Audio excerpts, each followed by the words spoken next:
Ok, bueno, pues estábamos hablando de lípidos. Y en la clase pasada habíamos llegado hasta aquí. ¿Ya están viendo la pantalla? Sí, sí, yo sé, Ok, yo creo que ustedes recuerden que los principales productos de la digestión son estos. Porque, pues vaya, van a ser los que van a entrar a las células, pero que van a utilizarse para la síntesis dentro de las células otra vez de estos ácidos grasos para transportarse al resto del cuerpo. Ahora bien, yo les había dicho que les iba a explicar mejor esto de la regulación hormonal de la digestión de los lípidos. Y pues la cosa va así. Ay, perdón. Lo que sucede es que en la mucosa del intestino, además de haber células normales, hay células endocrinas intestinales. Estas células endocrinas intestinales van a ser las que regulen la secreción de las enzimas pancreáticas involucradas en, pues sí, en la digestión de los lípidos. Estas células endocrinas pueden producir por una parte la colexistoquina, que está aquí, que se libera a la sangre, que tiene dos efectos principales. Uno de sus efectos es que limita la movilidad gástrica.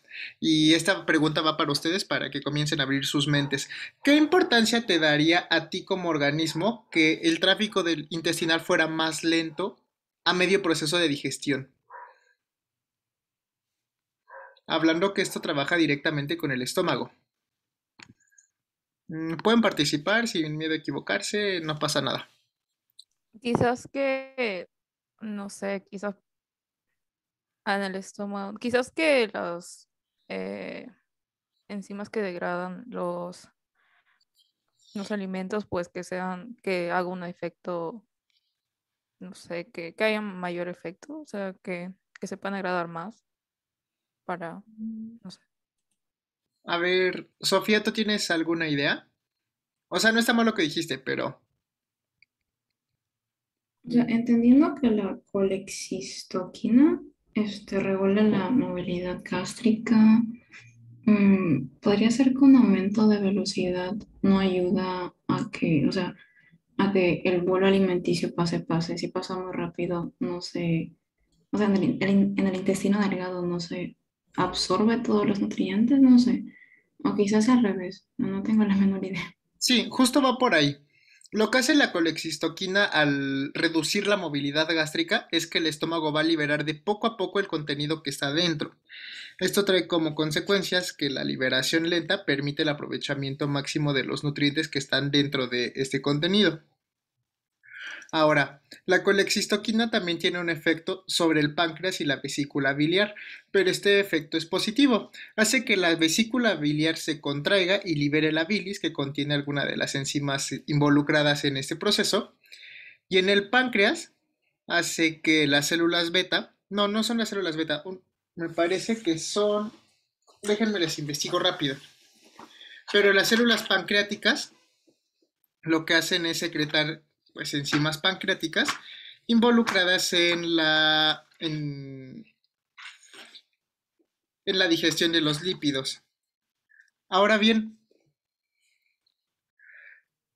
las células endocrinas intestinales también producen secretina. Y la secretina es una hormona que se libera igual a sangre. Algo que les tengo que decir desde ahorita, que es probable que si les da fisiología a Gerardo se los diga en su momento, pero pues yo se los voy adelantando, es que todas las hormonas que tengan el nombre hormonas tienen la característica de que se liberan en sangre. Y esto es muy importante. Y sobre las células que les decía. mmm, no, pues no estoy seguro si son qué células son, pero son células exócrinas del páncreas. Y bueno, lo que hace la secretina en la sangre es que igual actúa a nivel de páncreas. Pero aquí lo que hace es secretar bicarbonato y el bicarbonato lo que va a hacer es equilibrar el pH del contenido gástrico. Recordemos que es un pH muy bajo, pues porque estaba en el estómago y en el estómago se segrega ácido clorhídrico, que pues eso baja muchísimo el pH. Mm, esto ya lo habíamos visto la otra vez. Pero bueno, vamos a hablar de un tema interesante que es la síntesis de nuevo de los ácidos grasos. Para hablar de la síntesis de nuevo tenemos que ponernos en el contexto. ¿Bajo qué situación existiría una síntesis de carbohidratos? O sea, ¿qué ¿Qué me proponen ustedes que sería la señal que tienen los organismos para dedicarse a sintetizar ácidos grasos? Igual que participen y todo lo que quieran es válido.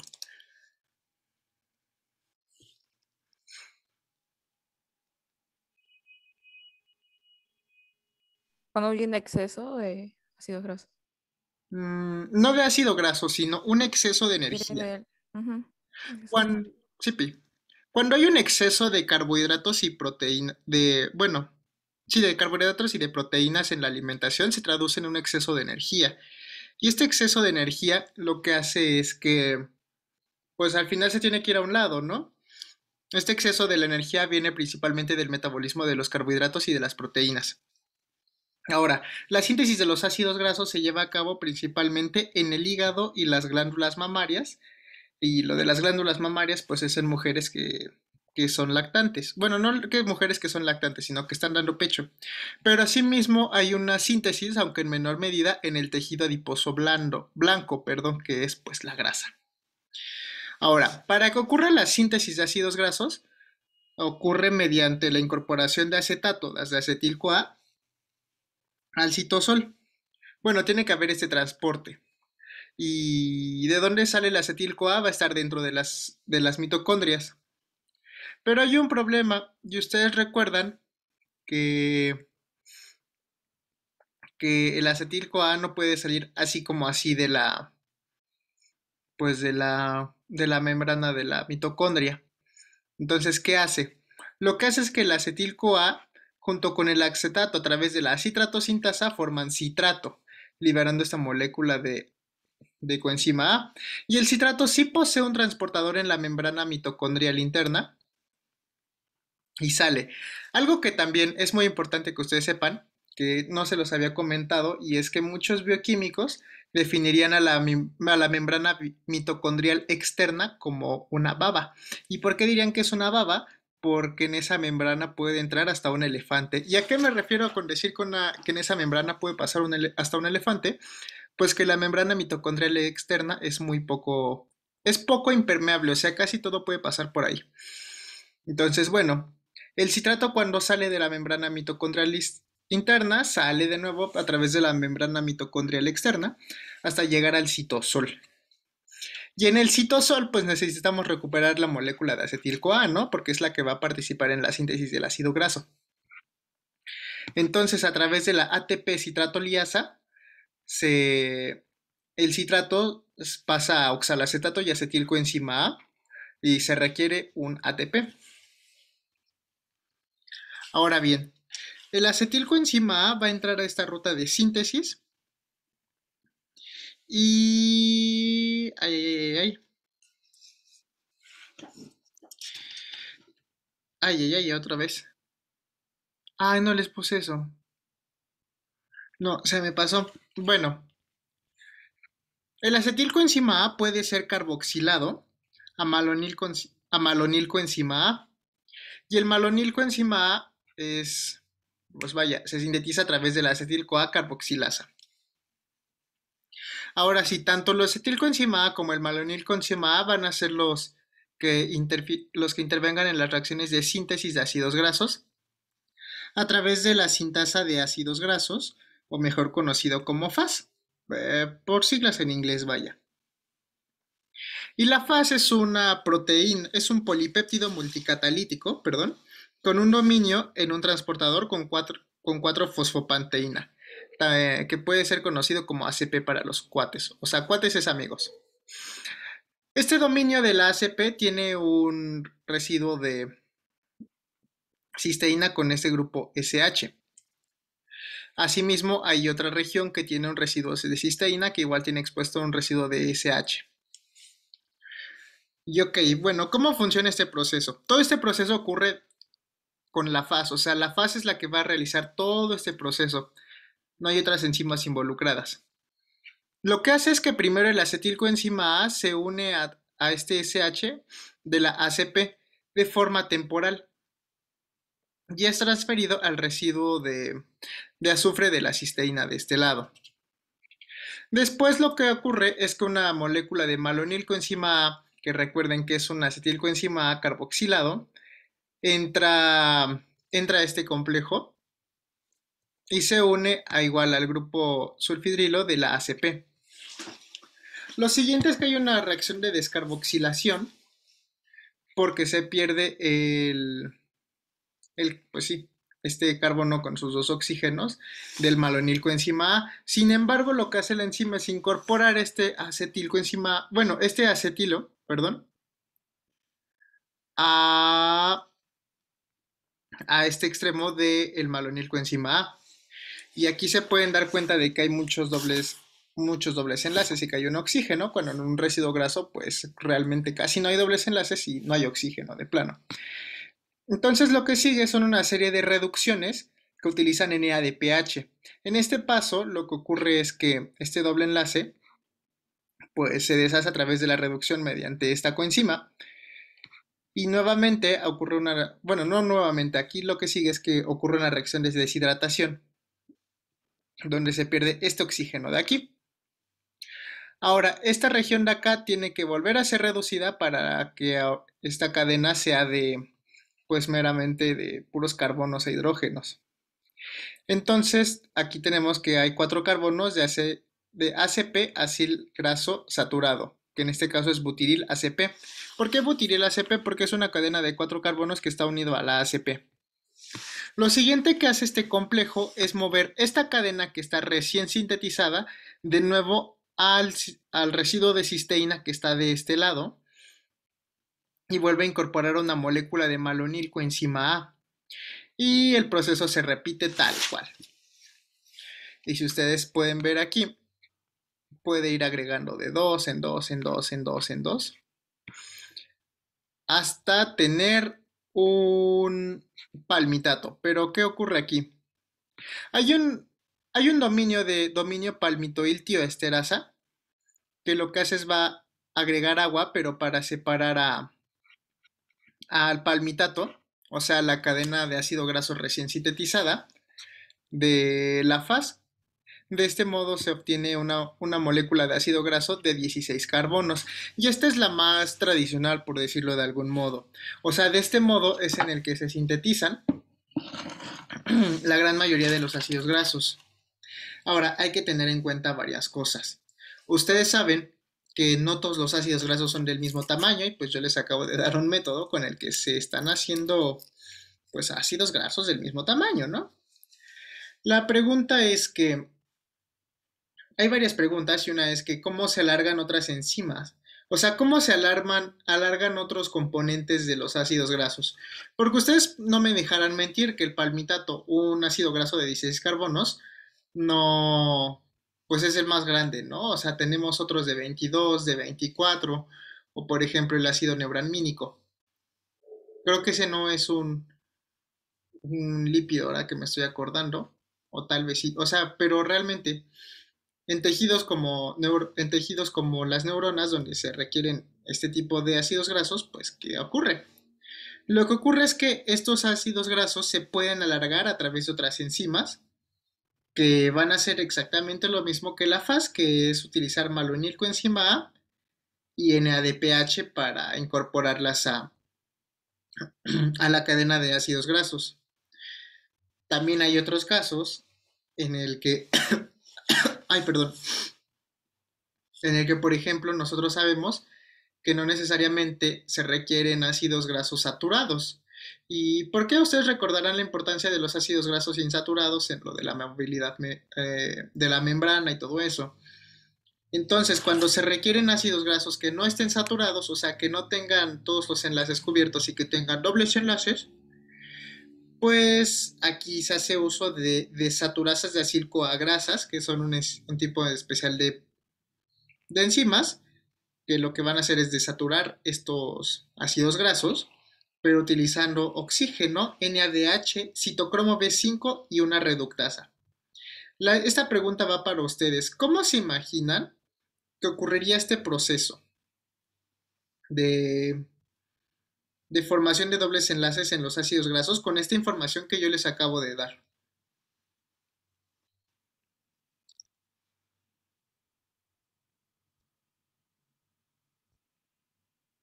Quizás con alguna deshidrogenasa. Porque, o sea, entiendo de que para formar un ácido saturado se hidrogeniza para que todos los carbonos estén como que completos y no existe un doble enlace. Eso es lo que yo creo, pero no estoy segura.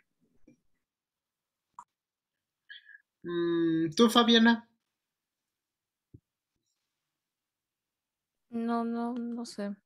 Es que no entendí al último que dijiste, o sea, a la última parte dijiste de que iban a utilizar el citocromo B. B5 y una reductasa. Lo que hacen las reductasas es, pues, reducir, vaya. Y el hecho de reducir es transferir electrones de un sitio a otro. Si consideramos que en este caso nuestro ácido graso lo queremos insaturar, lo que queremos hacer es quitarle electrones.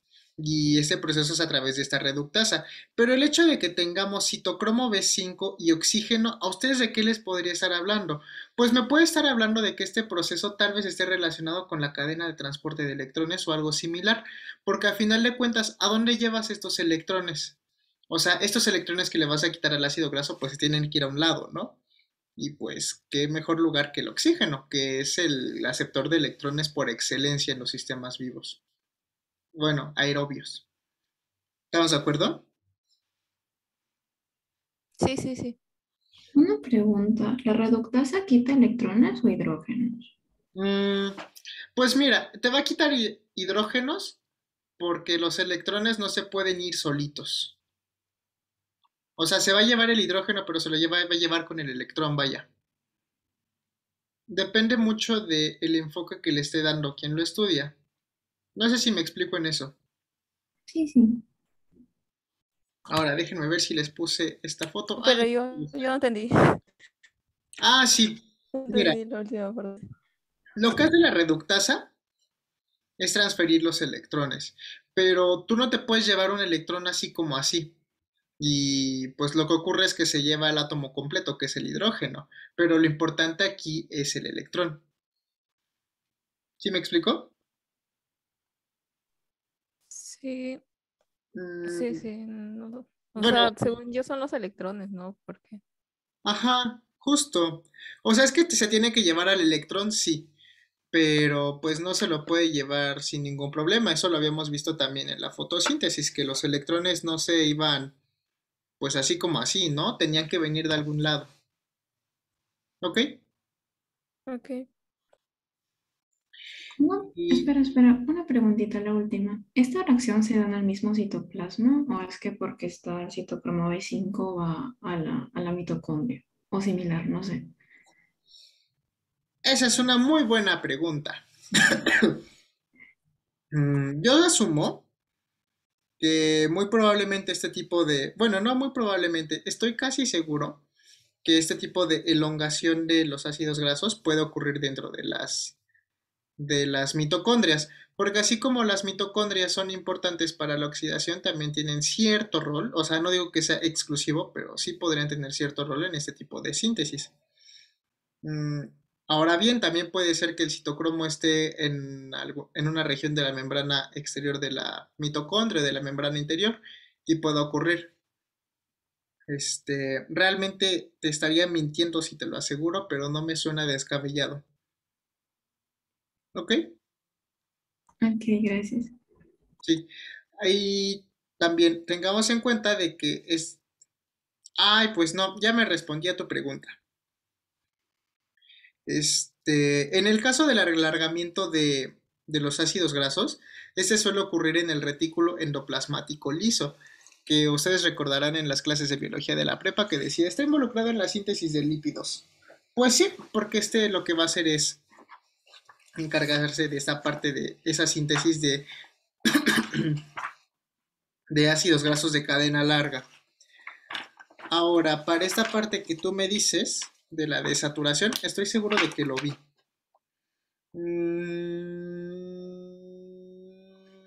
A ver, déjame te lo checo rapidísimo. Y si no lo encuentro, pues te lo busco para la siguiente clase. Pero según No, si yo... no para la siguiente clase no hay problema. sí. En este caso, esto no ocurre en las mitocondrias. Bueno, ya lo encontré. sino que estas enzimas están presentes igual en el retículo endoplasmático liso. ¿Ok? Ok, gracias.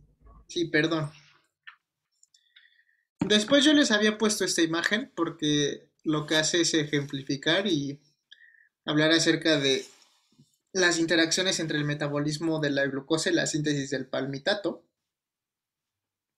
Pero pues creo que o sea, durante lo que vimos nosotros, pues era una relación bastante obvia, ¿no? Por ejemplo, que la producción de NADH era importante para la síntesis de los lípidos, que el citrato, que es un producto del ciclo de los ácidos tricarboxílicos, se sale de la mitocondria y puede modificarse para la síntesis de ácidos grasos.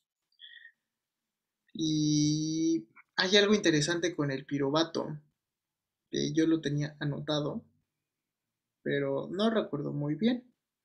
Pero ahorita lo vamos a ver. Pero, o sea, realmente si ustedes se dan cuenta, hay muchos intermediarios del metabolismo de los carbohidratos que están involucrados en el metabolismo de los lípidos. ¿Por qué? Porque al final de cuentas tenemos que considerar que el lípido es un almacén de energía en estos términos de metabolismo. O sea, ya obviando su papel estructural, un lípido pues proporciona mucha energía a un organismo y de este modo pues es una estrategia importante en los casos en los que tengas energía además. Y estos casos ya vimos cuáles son, donde hay un alto metabolismo de los carbohidratos y de las proteínas. Ahora bien, es importante que ustedes sepan que este citrato de aquí, como es el que va a pasar al citosol y va a ser bueno, el que va a desencadenar toda esta síntesis de palmitato, que es un ácido graso, se puede considerar que que el citrato citosólico es una señal de un exceso de energía. ¿Y por qué va a ser una señal de exceso de energía? Porque ustedes imagínense que hay una persona que está comiendo mucho, tiene mucha glucosa, esta glucosa se va a piruvato o puede que sea otra cosa, ¿no? No necesariamente glucosa. Y esto entre aquí al ciclo de los ácidos tricarboxílicos y se esté produciendo mucho citrato. Recuerden que el equilibrio químico siempre va a mover este tipo de cosas. Entonces, como tenemos muchísimo citrato, porque pues, está acompañado de la producción, bueno, de la ingesta de muchos carbohidratos o de muchos productos que se puedan metabolizar, esto va a impulsar a la síntesis de los ácidos grasos. ¿Sí sí me expliqué con este punto acerca de la importancia del citrato pues, como una señal de un exceso de energía? Sí, sí, sí.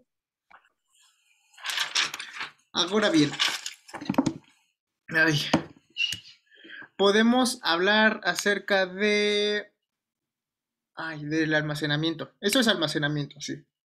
Hay algo interesante que podemos hablar de los ácidos grasos, de los triglicéridos, perdón, y es que tienen esta estructura interesante. Generalmente, bueno, este acomodo interesante. Generalmente, la primera cadena de ácido graso, bueno, del triglicérido, el primer ácido graso generalmente es saturado. Y ustedes pueden ver aquí, ¿no? Lo que ocurre después es que la cadena del ácido graso unida al carbono 2 del triglicérido suele ser insaturada, mientras que la 3 puede ser saturada o insaturada. Pero eso es importante porque estos triglicéridos son medianamente solubles en agua, pero que se pueden acomodar entre sí. Entonces, si estamos hablando de que son moléculas de almacenamiento, pues ¿cómo las vas a guardar tu organismo? Lo que se puede hacer es acomodarlas en forma de gotitas de grasa de color blanco que ustedes van a encontrar pues en los adipocitos, que son estos depósitos de grasa. Entonces en los adipocitos va a estar almacenado ahí sin problemas los triglicéridos. Ahora bien, aquí les voy a empezar a hablar acerca pues de qué pasa con los componentes de los triglicéridos. Y bueno, el glicerol 3-fosfato pues no necesariamente es almacenado, sino que más bien se sintetiza. Y este se utiliza para pues sí, para la síntesis de otros de otros ácidos grasos, de otros triglicéridos, perdón. Entonces, ¿cómo se produce el glicerol 3-fosfato? Se puede producir en dos tejidos, que son el hígado y el tejido adiposo.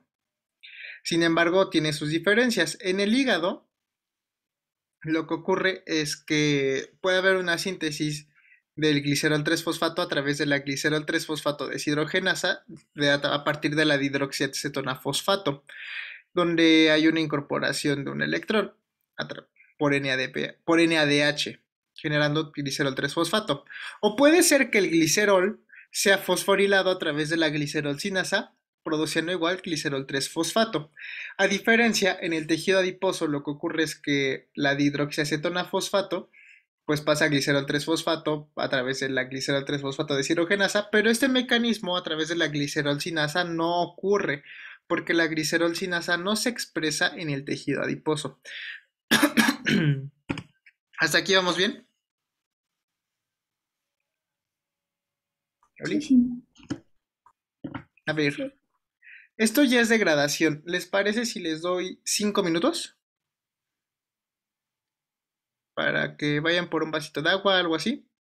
Y volvemos de nuevo con esto. Ah, no, esto todavía es síntesis, perdón, perdón.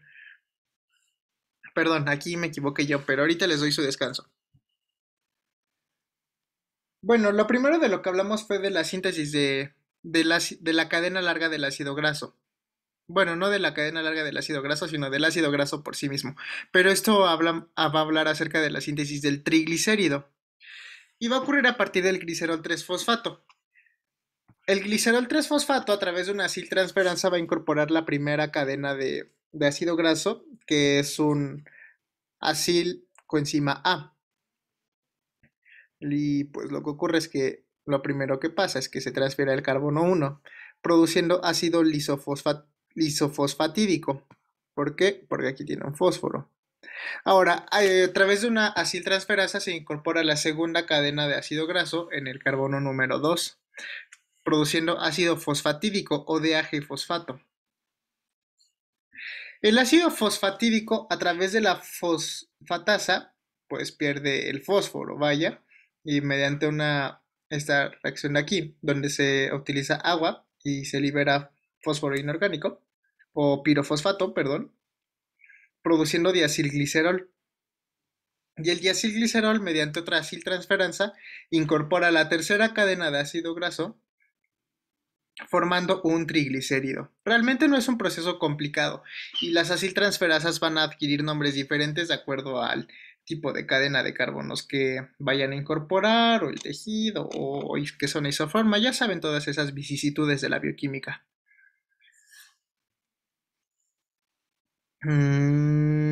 Ay, esto... A ver, espérame. No, esto ya es degradación. Este, ahora sí les doy un descansito, ¿no? Para que terminen de procesar esto. ¿O tienen dudas acerca de este proceso de síntesis de ácidos grasos y y de los triglicéridos? No, no, pero podría poner de esta dos diapositivas antes para tomarle foto. Esta. Sí. Ay, muchas gracias. Sí, aquí lo más importante es recuperar esto que los triglicéridos tienen esta composición donde generalmente la primera cadena es saturada, la segunda insaturada. Y que el hígado, además de tener esta ruta de glicerol, bueno, esta síntesis de glicerol 3-fosfato a través de la glicerol 3-fosfato deshidrogenasa, lo puede producir a través de glicerol por la glicerolcinasa.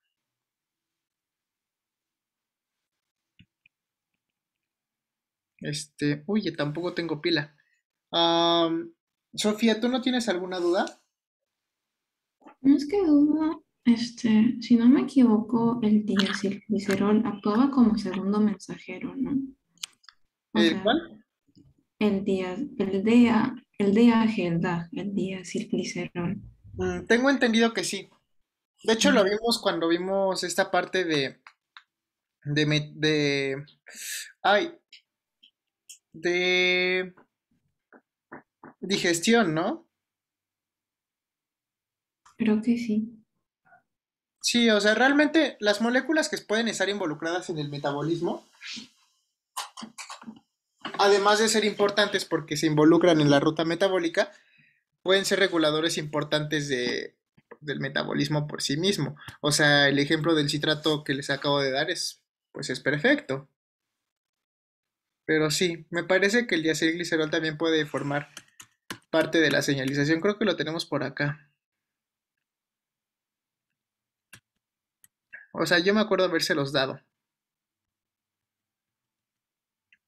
pero no encuentro dónde. Te lo busco y te confirmo.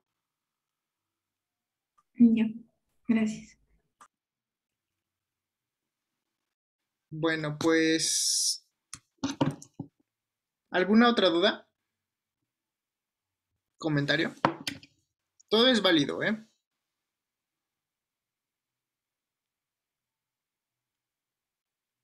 Creo ¿No? que por ahora no. Voy a traerme un vasito de agua. Ok. Bueno, tenemos 5 minutos. Los voy a empezar a correr desde ahora.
Hola, hola, ya volví.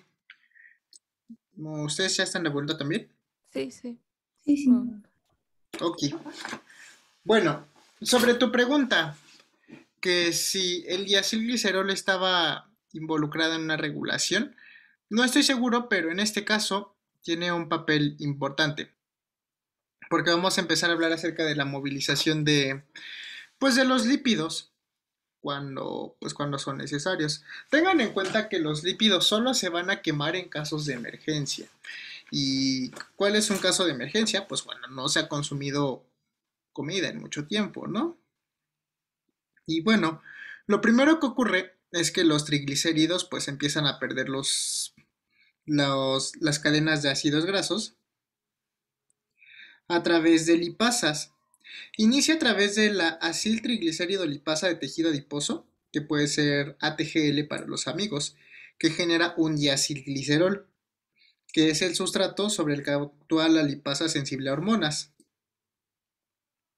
Asimismo, la maglipasa, que es otra lipasa, va a actuar sobre el monoacilglicerol, que es lo que resulta pues bueno, de la pérdida de la cadena de ácido graso del diacilglicerol a través de esa proteína que les acabo de decir. Pero esto tiene una regulación hormonal. ¿Cómo ocurre esta regulación? La lipasa sensible a hormonas generalmente se encuentra inactiva o con poca actividad cuando hay insulina presente. ¿Por qué habría insulina presente en una persona? Esa es pregunta para ustedes.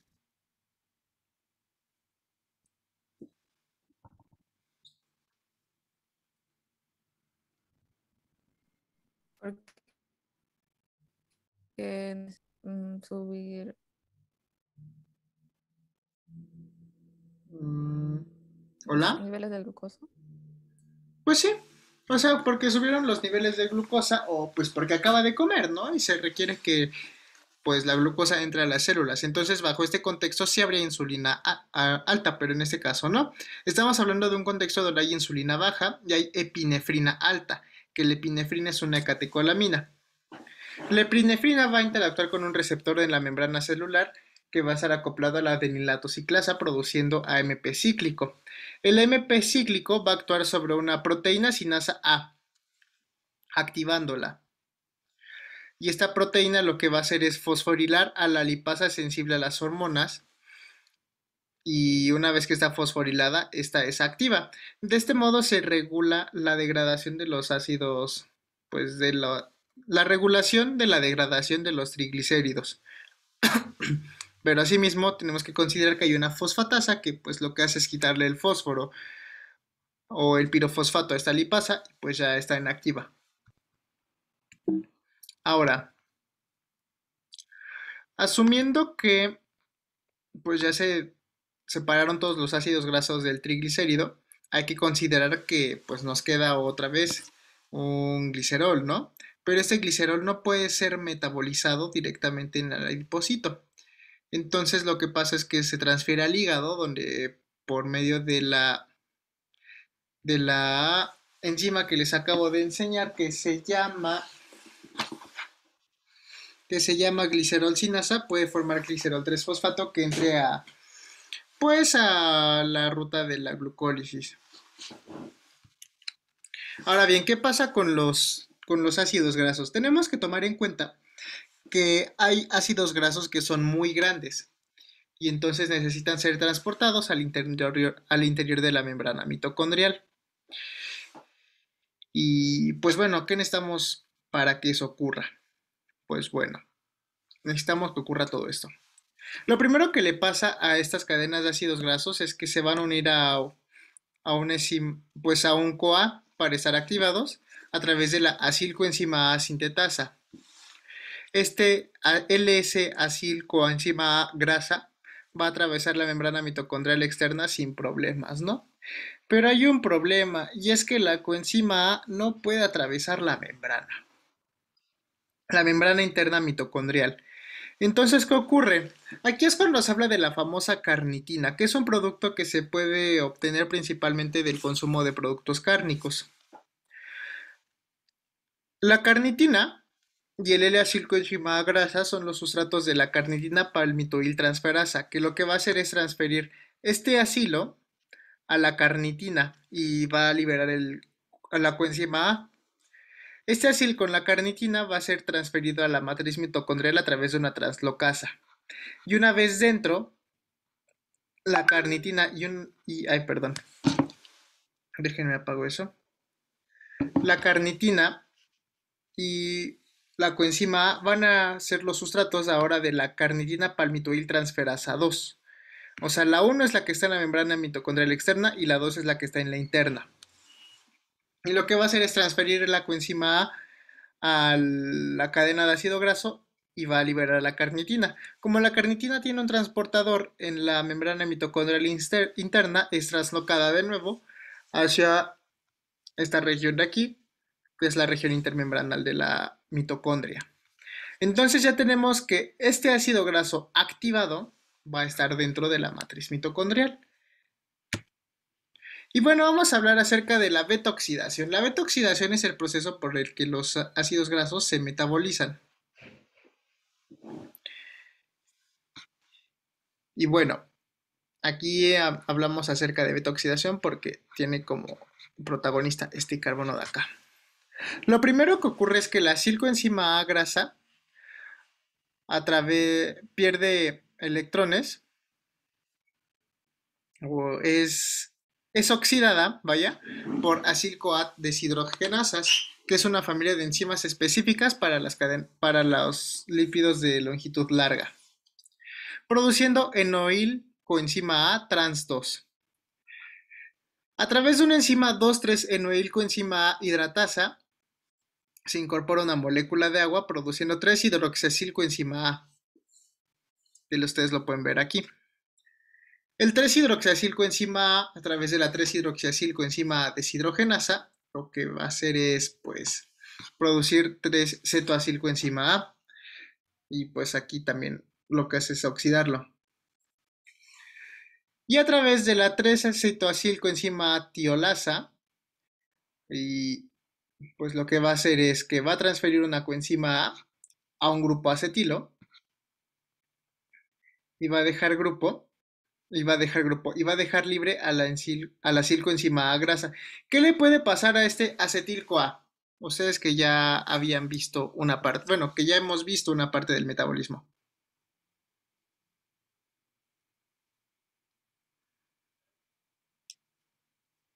Entra directamente al ciclo de Krebs por el oxalacetato, no sé. Sí, justo. Y pues bueno, este proceso se va a repetir muchas veces. Y lo que va a ocurrir es que se van a estar produciendo fragmentos, bueno, se van a estar separando fragmentos de 2 carbonos de este ácido graso de cadena larga. Aquí podemos ver un resumen de todo lo que va a ocurrir en un ácido graso de 16 carbonos.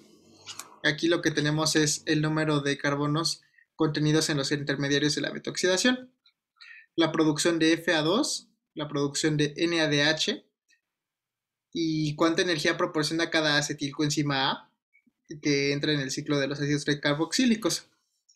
Y al final de cuentas se hace una suma de todos los ATPs que se producen por la beta-oxidación de un ácido graso de 16 carbonos y obtenemos una ganancia neta de 129 ATP, lo cual es pues bastante energía.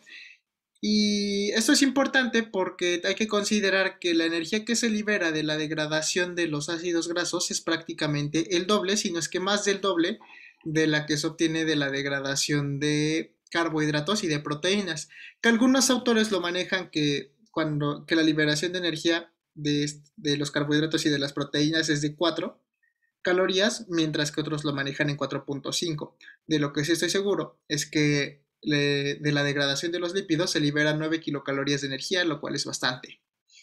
Y es por eso que los lípidos son una fuente de energía bastante importante para los organismos, porque no requieren tanto espacio y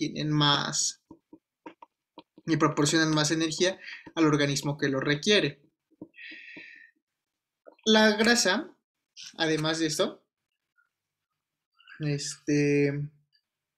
mm, ay, se fue. No solo sirve para, pues, para andar produciendo energía en forma de ATP. Y les puedo hablar acerca de la grasa parda o el tejido adiposo pardo. Lo que hace la grasa parda es que no acopla la cadena de transporte de electrones. ¿Qué consecuencia trae esto? Que los electrones están, o sea, todo este proceso de, del metabolismo y toda esta beta oxidación, lo que va a ocurrir es que no se sintetiza ATP, sino que pues simplemente se está llevando a cabo el metabolismo. Y lo que trae como consecuencia es que por medio de la fricción se produzca calor, a diferencia de otros mecanismos de producción de calor, como es temblar, ¿no?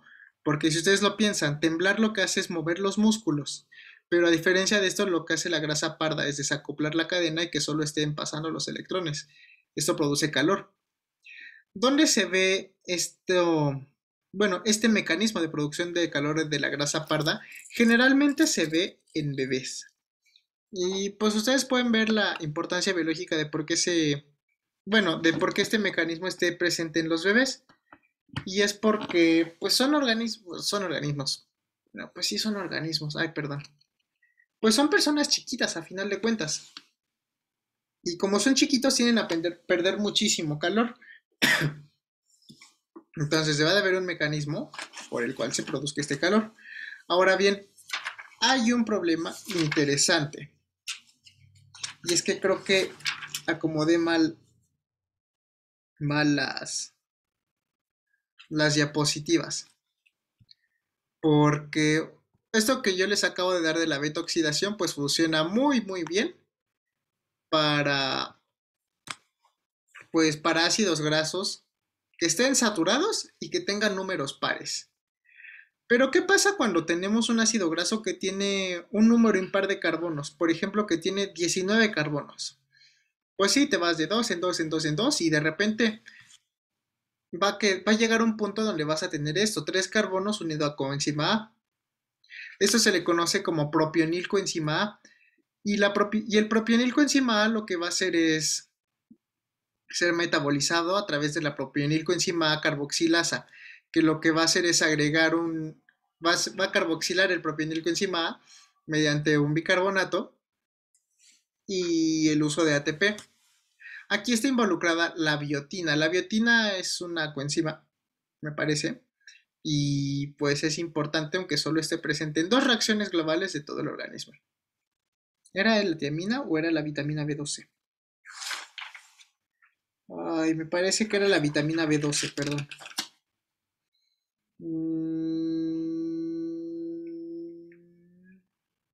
Ahorita se los confirmo lo de la vitamina B12.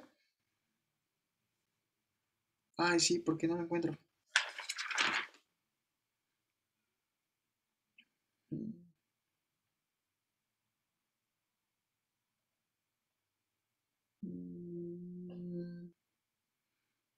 Perdón, no lo encontré lo de la vitamina B12. Ahorita les confirmo el dato.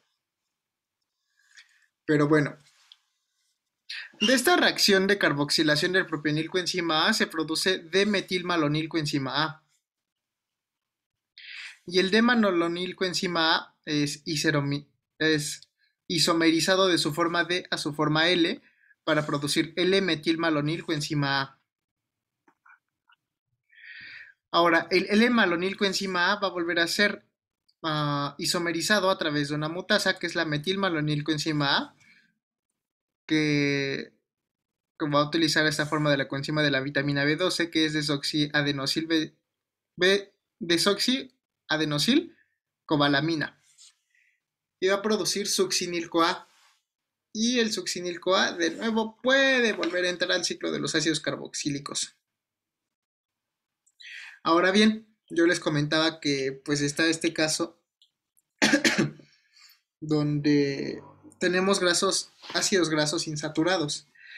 ¿Y qué va a pasar en este proceso? Ay, para este no traigo fotitos. No traigo fotos, perdón. Pero lo que ocurre es que hay una oxidación del doble enlace a través de la 2,3 A ver, espera.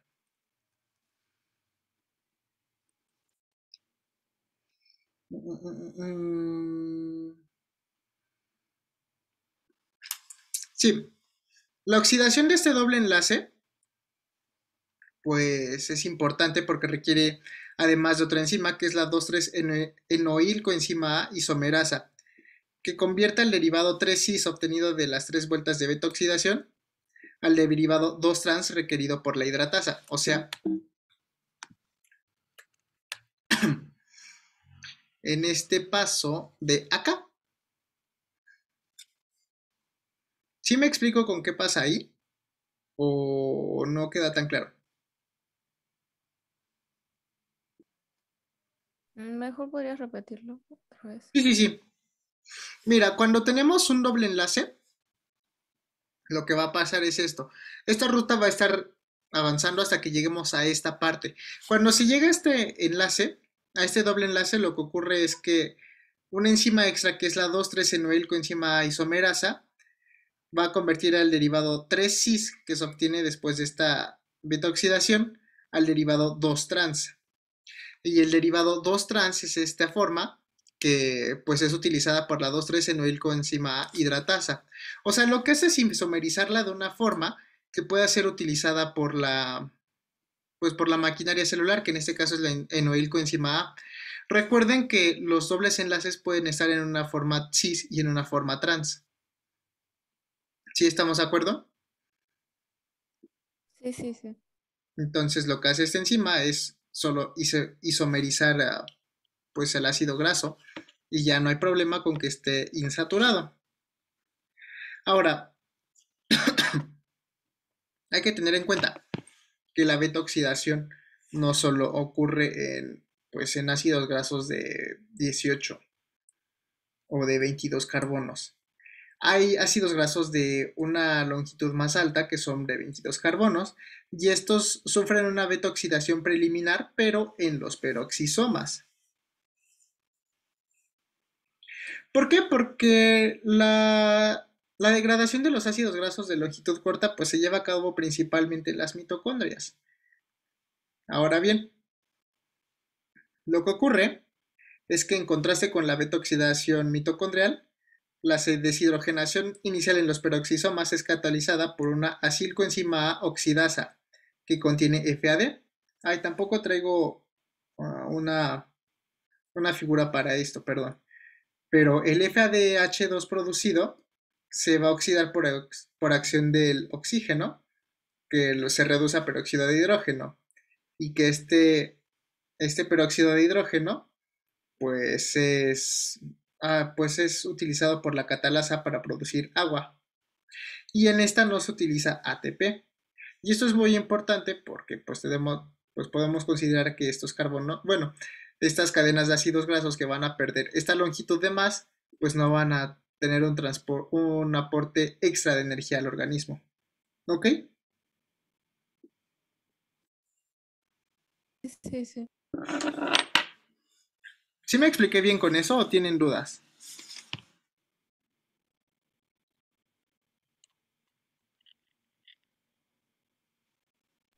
Porque O- si me dicen lo puedo explicar um, de nuevo. sí, podría explicarlo de nuevo, solo la última parte. O sea, sí, sí, o sea, antes de... ¿Qué se convertía en peróxido de...? Ah, sí, mira.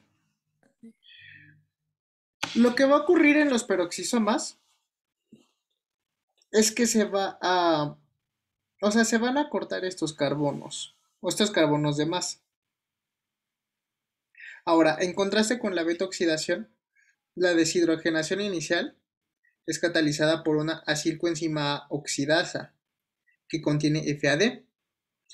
Y lo que va a hacer este FAD va a ser quitarle energía a bueno, no vas, pues sí, va a ser quitarle energía al ácido graso a final de cuentas. Y este se va a oxidar por el oxígeno, produciendo peróxido de hidrógeno. El peróxido de hidrógeno es el que nuevamente se vuelve a oxidar produciendo agua mediante la catalasa, que es una enzima muy importante dentro de los peroxisomas, pero que a final de cuentas esta beta oxidación peroxisómica no implica un aporte energético a, pues al metabolismo de los ácidos grasos de cadenas muy largas. ¿Sí me expliqué con eso? Sí, sí, sí. Entonces, ¿por qué hacen eso? Si no ¿Por qué se tienen hace? energía. Ujú. Pues porque pues no pueden entrar a la mitocondria.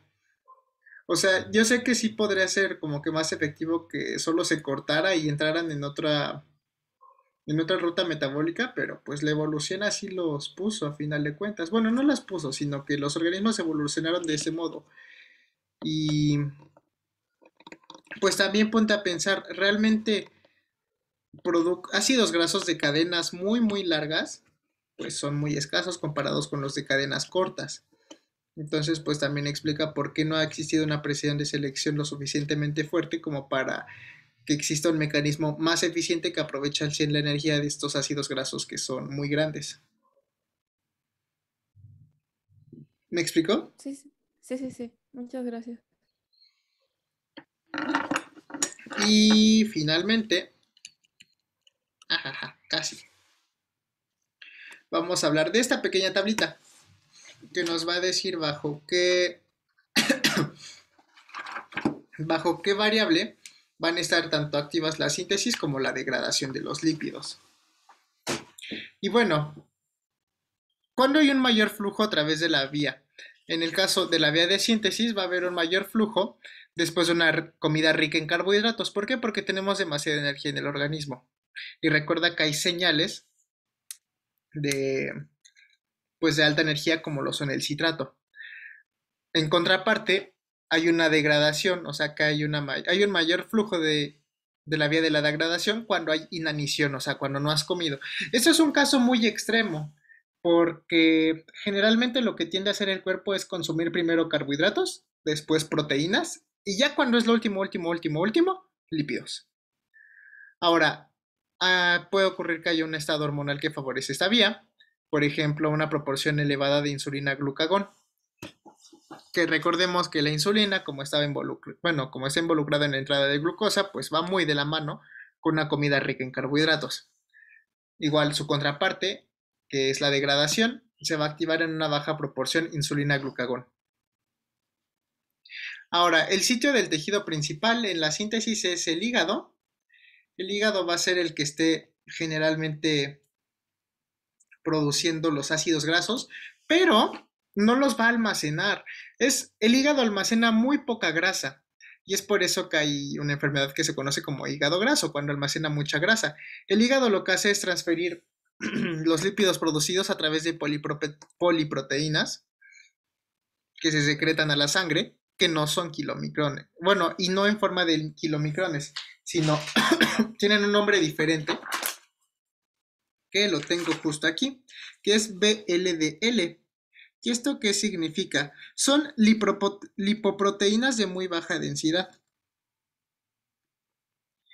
Y pues esta VLDL se secreta directamente a la sangre y es llevada a los tejidos periféricos.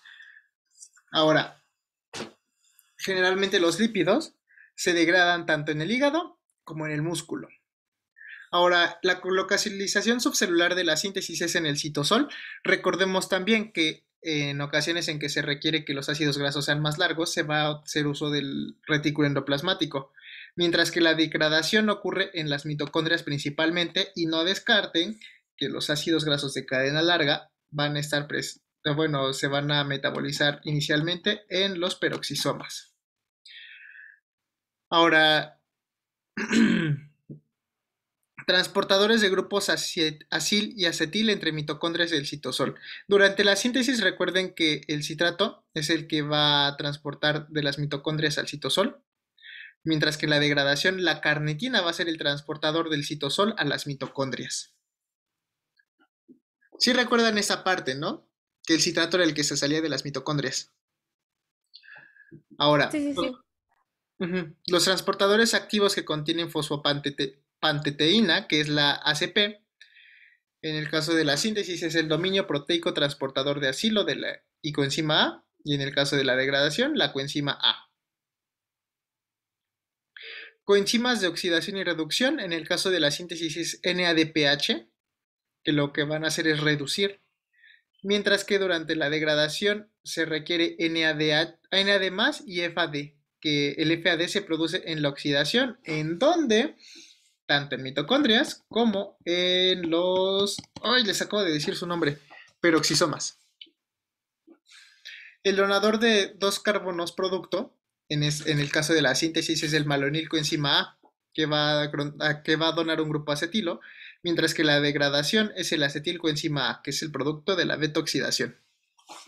El activador de la síntesis es el citrato y en la degradación, pues no es como que tengamos una molécula activadora, sino que más bien tenemos el ácido graso que se va a estar oxidando. Ay, perdón.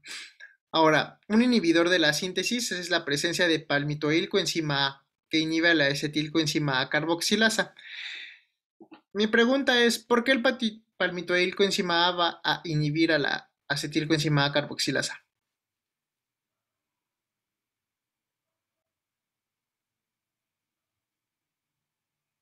¿Hola? Sí, sí, quizás por... em, No te preocupes.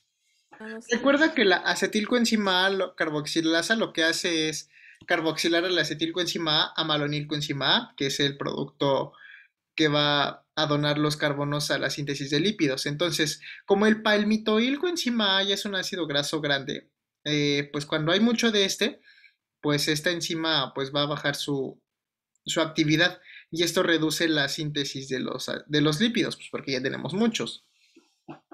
Al contrario, la degradación de los lípidos es inhibida por malonilcoenzima A. Y bueno, ¿esto por qué?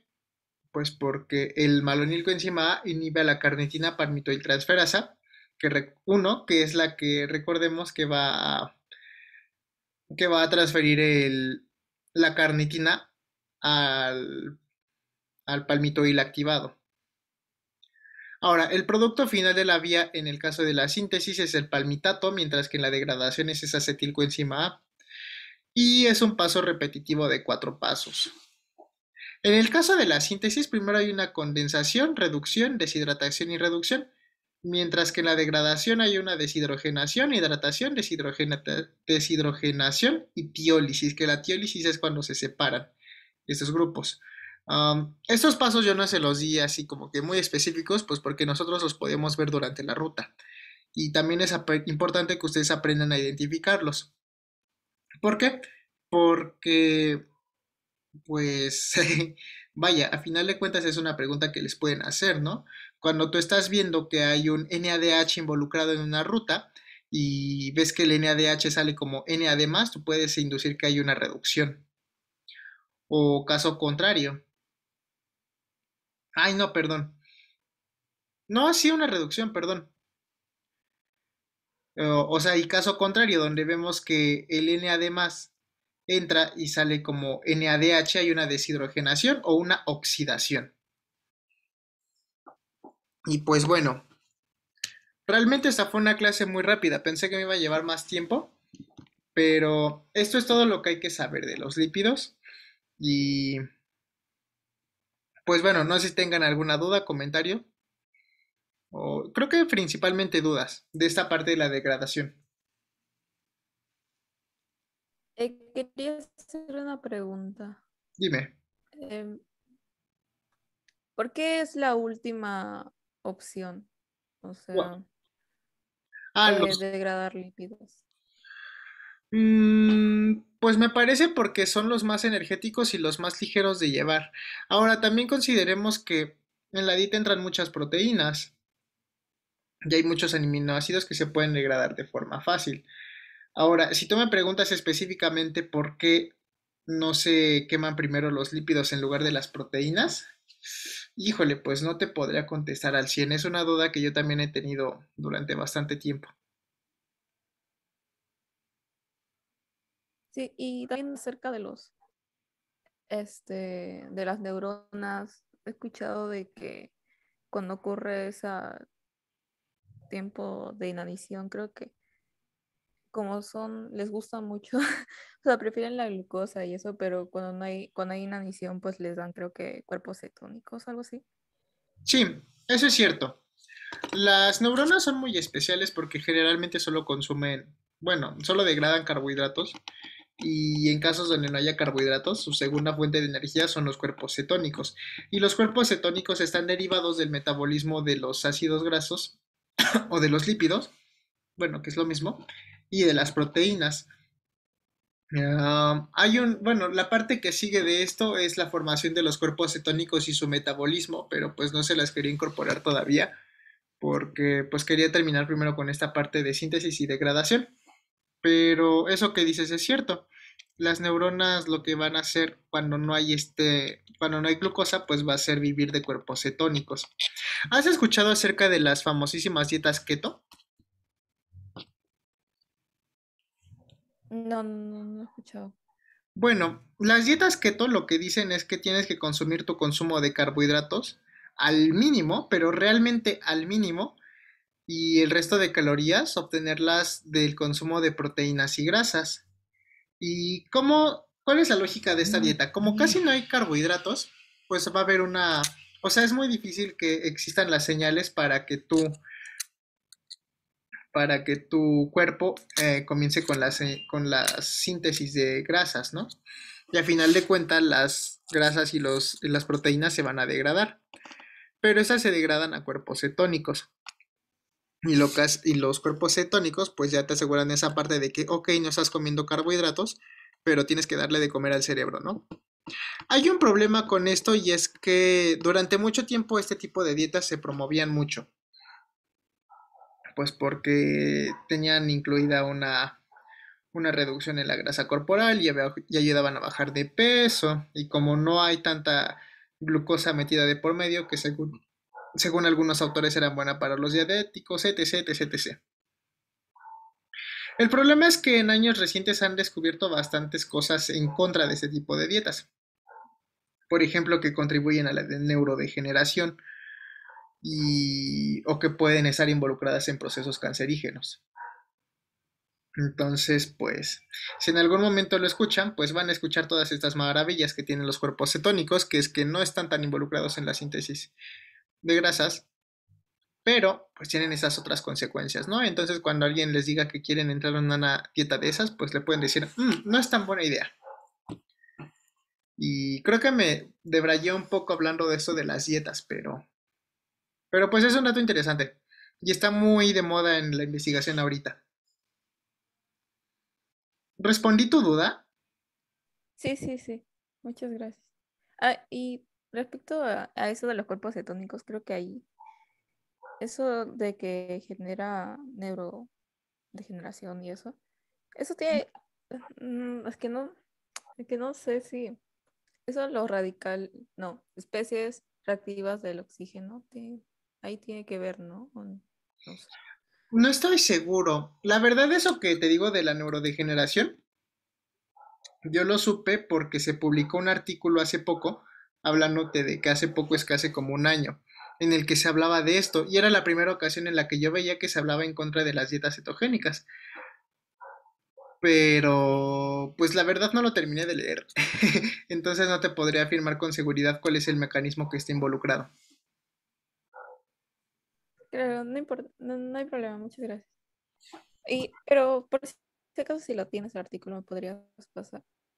Pues lo tengo que volver a buscar, pero si lo encuentro te lo paso. Ok, muchas gracias. Sí. Eres Fabiana, ¿verdad? Sí, sí, sí. Ok, Carla, ¿tú no tienes alguna duda? Soy Sofía, pero Ay, esto, perdón, perdón, perdón, no te perdón. preocupes. Creo que no. Aunque creo que sobre los adipocitos marrones que mencionaban, ya había leído que era bastante común en organismos que hibernaban, Ujú, que como así es. mencionas, o sea, solo ocurre proceso metabólico, pero no producción de ATP. Entonces, pues genera calorías y pues sobreviven las temporadas frías y demás.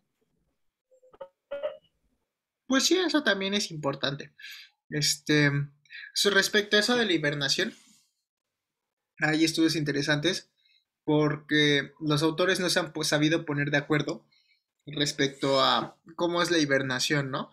Por ejemplo, hay algunos autores que dicen que me parece que los osos no hibernan porque no están en una temperatura que es considerada como la hibernación, cosas de definición.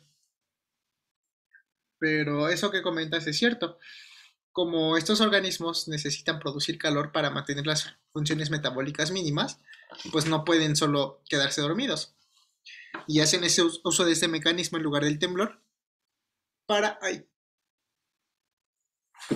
para producir calor. Este, ¿Tienes otra duda?